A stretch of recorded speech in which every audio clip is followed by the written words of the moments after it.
Alright, good afternoon, gentlemen. I hope everyone's having a great day. We're back with another episode of the Minecraft Survival Let's Play. It's episode number 23. We're almost at that 25 mark where I'll be releasing a world download, or an updated world download, I guess. In today's episode, I really just want to work on a few small things, build up some farms, and really just prepare for the weeks to come, because I do want to start streaming, and I've kind of done a few things off camera, so I want to catch you guys up on some things, and just fill you in so that when I start streaming, it's not like spoilery or anything like that. Anyways, let's jump into some of those clips and just get to work. Alright, but if you've been watching the recent episodes, you've probably realized that I've died a few times. I've lost a bunch of diamond armor and tools, and that's pretty unfortunate. It kind of slows me down in the episodes, and it's not horrible. I am at a stage in the game where I have a bunch of diamonds and a great XP farm with a bunch of enchanted books sitting around, so I can just craft new tools, and yeah, it's kind of tedious, but it's not horrible, and diamond tools are still really good. But what's better than diamond tools now that we have this nether update? Netherite tools. I had them, I lost them, I haven't really gone back and mined more netherite. I don't really have enough to craft a single ingot, so that's exactly what I want to do right now. I want to craft up, or I guess first mine up a bunch of netherite and then craft up a bunch of tools and armor. That's exactly what I'm going to do. I have the shulker box here filled with a bunch of diamond pickaxes. I have some wool and some wood here, so we're going to craft up a bunch of beds, blow up some netherite, or netherrack, and get some netherite. That's a lot of similar words, isn't it? Alright, so I mined down right here into this little crevice, and I'm just setting up camp, getting my shulker boxes and crafting benches down. I'm going to craft up a bunch of beds and then start blowing things up. Alright, so I'm just going to place a bed here. There we go, and I'm at half a heart. Okay, that's not great. I probably stood a little too close to the bed.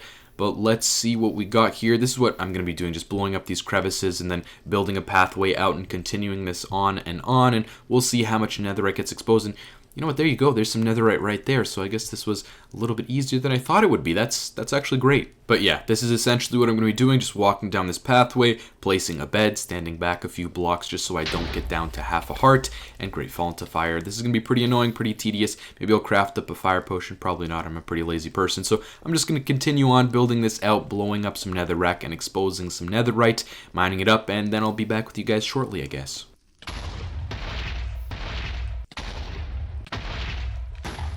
Alright, so I'm just walking back down this tunnel that I've recently blown up and kind of created in a way, and I'm just really liking this tunnel. I mean, we missed some nether right there, but like I was saying, I really like this tunnel design. I'm definitely going to recreate this at some point or place in my world. I really like it. It's kind of like this modern hellscape vibe with fire everywhere. It's all blown up and random. I'm definitely going to add a few more nether blocks if I do decide to recreate this. Like, we'll scatter some quartz everywhere and some nether warts and, I don't know, any kind of other nether blocks like the warped blocks or just random stuff like that. I really like this. I feel like at some point in my world, I want to recreate this nether tunnel design. That's all I really wanted to say. So like I was saying, I die a lot. It's great.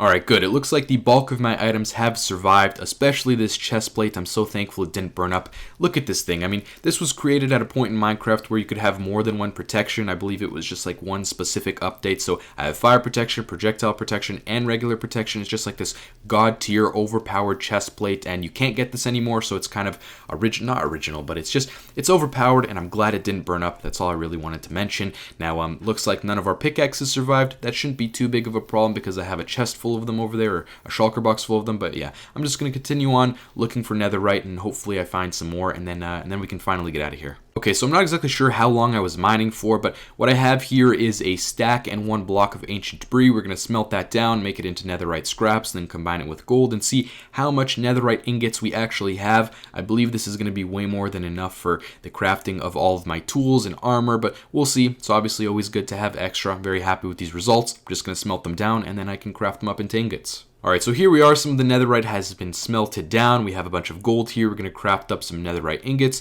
We have about 13 here, so now I'm just going to combine them with the diamond tools, and we should be good to go. I'm going to let the rest of that netherite smelt up, and then I'll be back. Alright, so just hidden away over here behind my ender chest, I have a smithing table, or at least I believe this is a smithing table, the upgrade station for the netherite tools. Whatever it's called, who cares? Finally, I have the netherite tools. That's all I care about. That's all I need. I have a good amount of netherite ingots in reserve, so whenever I need tools or armor, I can just go ahead and upgrade them without having to go back and mine more netherite. Alright, so now that we have these good tools, let's start by working on some kind of a project. So what I want to accomplish in this episode is continuing on with the philosophy of having one of each kind of automatic farms in this base. We built this pumpkin and melon farm in the last episode. It's collecting a bunch of pumpkins and melons, which is really great for villager trading. Now, I also want a sugarcane farm farm. I have one, but I want one in this base, so that's exactly what I'm going to do. I don't want to use this area up over here because I'm probably going to use this for, I guess, an extension of the villager trading hall, or maybe even some kind of automatic potion brewer.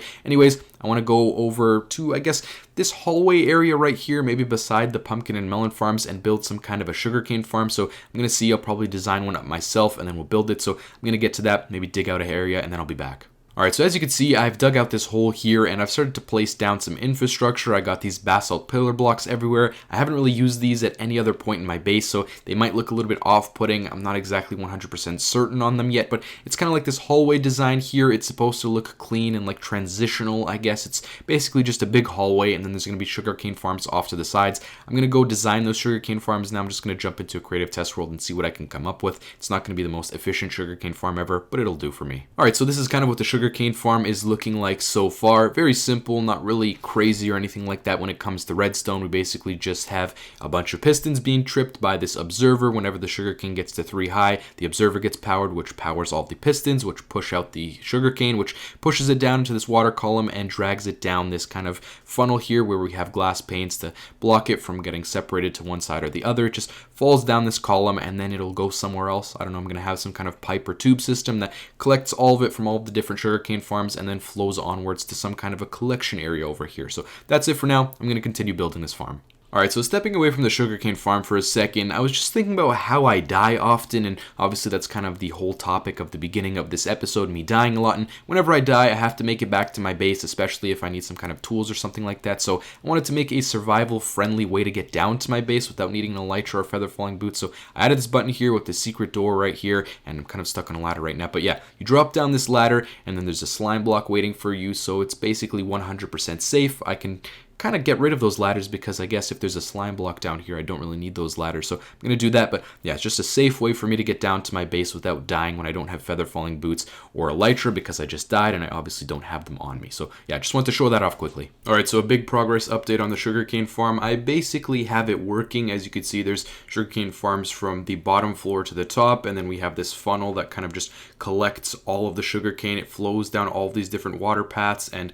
down into this kind of centralized path that gets brought down into the very bottom section down here. I don't know, it's very difficult to describe, but then there's this tube that comes up over here and it brings up all the sugarcane. You can see it's kind of bouncing and bobbing and stuff like that. This is basically going to go up into the ceiling, and then I'll have 2 different tubes that send it off to the left or the right, and there's going to be these chest arrays, and that's where all the sugarcane is going to get collected, and the system should theoretically work. All of the sugarcane should be coming up, and I shouldn't be losing any sugarcane or anything like that. It shouldn't be despawning or anything like that. It's just going to get sorted into the chests.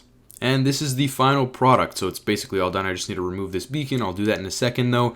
Everything is working, everything's up to par. I added some detail in the ceiling, some leaves and stuff like that. We have this glass floor that I didn't really talk about. It kind of just is a hallway, and you can see below, you can see above. There's a bunch of sugarcane farms off to the sides. We have these kind of cave entrances. I'm still not too happy with the look of the basalt pillars. I think they're kind of weird and off, but they're fine. And honestly, that one layer of pistons, it's working, but we are losing some sugarcane. And then there is this room over here. This is the final collection room. As you can see, the left and right kind of tunnels that send off the sugarcane into the left or right side, where the chests are collecting all of the sugarcane. This room is just kind of similar to the rest of the base. It's very natural. We have a room over here for expansion. Everything's kind of wooden with leaves and just very naturalistic. You know, we have the spruce woods and the dirt on the floor. My phone's going off, but yeah, I'm pretty happy with this whole room. I'm pretty happy with the entire farm. I think that's where we're gonna leave it though today.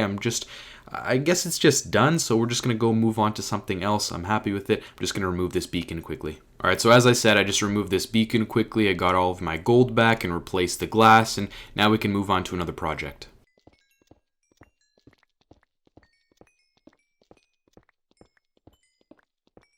Alright, so at the beginning of the episode, we collected up a bunch of netherite to use for different tools and armor, and now what I want to do is step away from any of my projects, really step away from this end project that we've been working on over here, and go into the other regions of the end, kind of the outer regions or whatever they're called, and I'm struggling to get into this. I'm going to have to add some kind of platform, but when I eventually get into here, my basic goal right now is to just go loot the, what are they called, like the end cities or whatever? I don't know what the actual name for it is. Maybe it is end city, but yeah, you can see no notification or advancements going off. I don't know why those are bugged out. For some reason, I just always get reset on my achievements or advancements, and they always give me pop-ups of ones that I already have. So whatever, not a big deal. Anyways, I want to go farm up a few elytras because I just lost a good amount of my elytras, and then I want to add Unbreaking 3 and Mending books to them. And I just want to farm for some shulker shells. I want to farm for all the loot that you can get, the different tools and stuff like that, because that's always good to have sitting around. So yeah, you get a variety of different tools, and they're all pretty OP with mending on them. And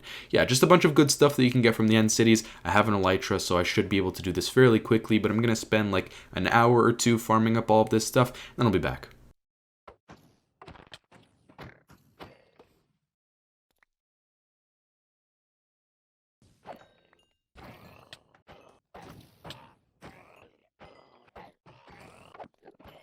Alright, so yeah, I spent about an hour and a half to 2 hours just farming shulkers and collecting elytra and things like that. I'm going to show you guys what I got in a second. I'm just going back to the overworld now. Alright, so yeah, these are my findings. I have about 2 shulker boxes and then half a double chest, or a little bit less than half a double chest, but it's all relatively useful stuff. We got some elytras here, some shulker shells, some armor and tools, all things that I'll definitely be able to use or take advantage of in the near future. So yeah, I'm pretty happy with this run. I'm pretty happy with the loot that you can get from end cities, but let's move on to something else now. Alright, so I have an idea for another kind of grindy project that leads to another project that's also kind of grindy. Basically, I just need to go to the mesa right now and farm up some clay, then I'll catch back up with you guys and we'll discuss what I'll be doing. It's not exactly the most exciting project ever, but it's something that I want to do. Alright, so here we are in my nether hub, and this is the project that I was talking about. This is why I collected up all of that clay or terracotta or whatever it's called nowadays. Like I said, not exactly interesting or exciting, but I want to get this done. It's the main line tunnel from my nether hub to the gold farm. So what we're going to do is finish off this main tunnel, and then I'm going to go to the left and finish off this kind of gold inspired-esque tunnel that's kind of going to be themed around the gold farm. So we'll see what that looks like when I get to there, but right now I want to focus on this main tunnel, and then we'll branch off to the left and design some kind of, again, gold themed tunnel to the gold farm.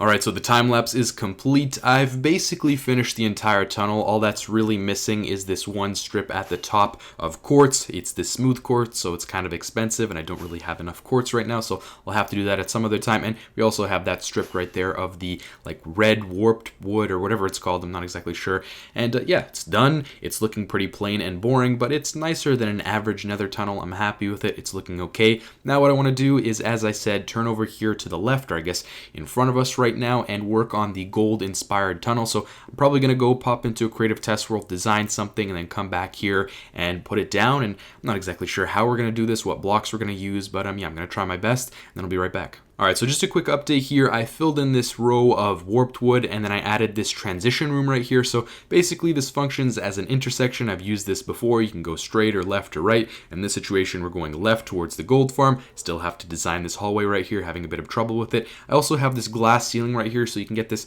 like perfect image of the gold farm up there. I think that looks really great. As I said though, I'm having a bit of problems with the actual gold farm design for the tunnel. It's just turning out ugly. Whatever I try to do, it just doesn't really work out, so we'll see what I figure out. I'm not really too sure what I'm gonna do. Alright, so this is what I've come up with. It's very yellow. It's pretty different. The ceiling is it's pretty weird. I think I'm gonna take out the ceiling. I'm not exactly happy with it, but as I said, there's a lot of yellow, a lot of gold going on here. I'm using some of the end stone that we use in the end for Asgard, and yeah, it kind of works as gold. And this whole room is just, it's supposed to be this fancy gold room, and then this right here is how you get up. It's a glass tube of some sorts, because you can now put ladders on glass, which apparently I forgot that they changed. But yeah, it's all right. I think I'm gonna make some minor adjustments, maybe change out the roof, and then we'll see what happens there. I like the floor. I like the gold theme. It's obviously gold, and you know exactly where you are and what you're going towards. But yeah, I think I'm gonna make some minor adjustments. So as I said, just some minor adjustments. I kind of patched up the ceiling or changed it, I guess. There's a lot more wood going on now. We got this kind of weird design. I don't know, it looks a little bit more fancy in my opinion. It's kind of like this high-class gold farm. Obviously, gold is very rare and expensive, so it's supposed to look kind of, I guess the British word would be posh. I don't know, it's supposed to look fancy. I guess that's the best word I can use to describe this place. I think it looks okay for now. Maybe we'll come back and change it in the future, but definitely gets the job done. As I said, you definitely know that you're going towards a gold farm. All I have to do really now is just finish this line of that smooth quartz, but I'll do that at some point in the future. For now, though, we're finished and we can move on to something else. Alright, so I was doing a bit of AFKing over here at the sugarcane farm, and I was noticing that we're losing a ton of sugarcane because we only have that one line of pistons. The top lines of sugarcane are kind of just falling onto the grass, not being collected, and obviously that's not what we want. So what I'm going to do here is just replace the top layer of concrete or terracotta or whatever I use there with another layer of pistons, and that should push out both the top and middle layers, and we shouldn't be losing as much sugarcane. So I'm going to do that quickly. Alright, so as you can see, I've replaced all of the concrete blocks with pistons. The only block I wasn't able to replace is the observer. I guess I could kind of move that around, but I'm pretty sure I'm fine with this for now. The rates are much better because all of the pistons are just pushing out all of the sugarcane. So if I bud power this right now, you can see the double layer of pistons push out all of the sugarcane. We don't get any losses. Bar this one piece of sugarcane right here where the observer sits. That's not really that big of a deal in my opinion. I feel like we were losing a lot more sugarcane previously. Now it's just going to be one piece every single time we lose one piece out of all of those other pieces of sugarcane. So that's not really that big of a deal. I don't think it really decreases the rates. So I'm happy with this. I think we're going to move on. Alright, so while I was working on the sugarcane farm and AFKing at the sugarcane farm, the pumpkin and melon farms were also working. And as you can see here, every single chest is just filled with pumpkins and melons. All of the hoppers are backed up. We have a ton of pumpkins and melons and not enough storage. So I want to remedy this. I want to add a few more layers of chests down below here. Okay, so as you can see, I added a few layers of chests down below. You can see them through the glass. It's giving off this kind of storage room feel, and I like it. I mean, it's a pretty good solution. You open up a few of these trapdoors here, hop down here. You have the ladders to access to go up and down. You can open up all of these lower chests, and they're kind of starting to fill up with all of these melons. So many melons. Probably even going to come over here with a few shulker boxes and craft up a bunch of the melons into melon blocks, and then kind of just store them over there by the villagers so we have them for ease of access whenever we need to trade for melons. But yeah, that's all I want to do for right now. If I want in the future, I can even continue this trend on into the ground and add more and more chests, but I think this is going to be okay for now, especially after I come over here and craft up a bunch of the melon blocks. Alright, so now I want to briefly talk about something that some may consider to be cheaty. Now, basically what I'm doing here is farming up a bunch of resources for trading with villagers, right? We have these farms that produce these blocks legitimately. We have a sugarcane farm that legitimately produces sugarcane, pumpkin and melon farms that legitimately produce pumpkin and melons, and then we have the villagers which we come over here and we can trade to them. Now, I have this data pack that allows me to kind of, as you can see, there's that red X right here, and we shouldn't be able to continue trading, but basically this data pack kind of unlocks the villagers so I can continue trading. I guess this is kind of cheaty. In a way it's not, in a way it is. I don't know. It's still survival because we're gathering the resources. We're kind of just bypassing this lock screen right here. So let me know what you guys think of this. If you really think it's bad and cheaty, as you can see, I could just really spam it right here and just get a bunch of resources or emeralds, but we have to provide the actual raw resources. So is it cheaty? Is it not? Let me know and then I'll see. Maybe I'll take it out. Maybe I'll keep it. I don't know. I don't think it's that big of a deal personally. I don't really care much because I still have to get the raw resources, but then again, I can see why some people will consider this bad and wrong, so I'll take it out if you guys really don't like it. Alright, so stepping away from making any real progress, I just wanted to lay down some plans and infrastructure for what's going to be built up in this village or in this city to come, in the episodes to come, in the streams to come, just what I want to do for this area. I just wanted to plan it out so I know what I'm doing. I still have a lot of work to do here. I have to do terraforming and build paths and build houses, and this is all just very early days, early work. I just needed to get this off my mind to plan it out so I know what to do and where to build things. So I'm very happy with how it's looking so far. Obviously, this is all still subject to change. There's a lot of little minute things that I'll have to move around, maybe even some of these actual structures, but I just wanted to get a basic blueprint down. I want to be working on this in the streams that I'm going to start doing, in the videos that are to come, and yeah, I just wanted to show you guys, fill you in. I know this isn't actual progress. I know I haven't built any houses or done anything, but I just wanted to plan it out so that I know what to do. This is where I'm probably going to leave it off in this episode, though. I think that we've done a good amount of things, a lot of very random things and random progress updates. It's been kind of like a shorter episode, But yeah, I really want to focus up on streaming, so I'm going to start that very soon in the kind of days to come. I'm not exactly 100% sure, but be on the lookout for that. As I said in my previous episode, I believe my Twitch name is Not Unsure, unlike the YouTube, which is Unsure. Kind of, I'm not going to say a play on words because I don't believe that that's what it is, but yeah, go over there, check out my Twitch. I'm going to be streaming as soon as possible, and yeah, we still have a bunch of work to do over here. I'm probably going to be focusing on Twitch to do all of this work. I'm going to be detailing the castle and building some houses and paths and just a bunch of random stuff, so go check out my Twitch, and yeah, see you over there, I guess. Alright, so unfortunately I didn't really get any work at all done in the end today, so that's pretty unfortunate. I have been mining away at the end island. It's basically gone. In the next episode we'll probably take down the last obsidian pillar, so that's kind of exciting. Obviously, I did a little bit of work off camera. You can see I kind of increased the heights of those mountains. I did a bit of stonework and terraforming, but nothing really that I wanted to show off. All of this is probably going to continue on stream, and then I'll update you guys in YouTube videos, so we'll see how exactly that works out. But yeah, that's really where I want to leave this episode. I know it was a little bit shorter and we didn't really do anything that exciting, kind of just a bunch of tedious tasks in the sugarcane farm and just a bunch of really random, minute things, because I just wanted to finish those things off so we can start streaming in the weeks or days to come. That's really my main goal for right now. I've probably repeated that a few too many times in this video, but yeah, that's where I want to leave this episode off. I hope everyone enjoyed it. I hope you have a great rest of your day or day. I don't know if it's night or morning for you, but just enjoy life, have a good day, and I guess see you in the next video or in the stream. So see you guys. Have a good one.